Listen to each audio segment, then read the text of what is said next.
कावीळचे वेगवेगळे कोणते प्रकार असतात? कावीळ होण्याचे जे आजार आहेत त्यांचे 3 प्रकारात आपण डिव्हिजन करतो.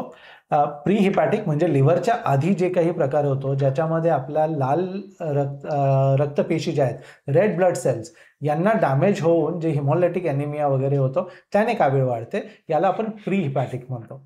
दुसरा प्रकार आहे हेपॅटिक, की ज्याच्यामध्ये ॲक्च्युअल लिव्हरला डॅमेज झाल्यामुळे, मग ते भले इन्फेक्शनमुळे असो किंवा काही ऑटोइम्युन कंडिशन्स किंवा काही औषधांच्यामुळे डॅमेज झाल्याने त्याला हेपॅटिक म्हटलं जातं.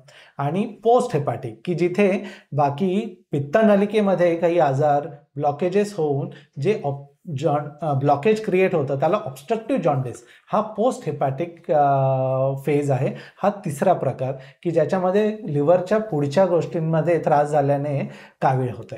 ह्या 3 प्रकारात कावीळ मोडते. पूर्ण व्हिडिओ बघण्यासाठी आमच्या पॉडकास्टच्या लिंकला क्लिक करा.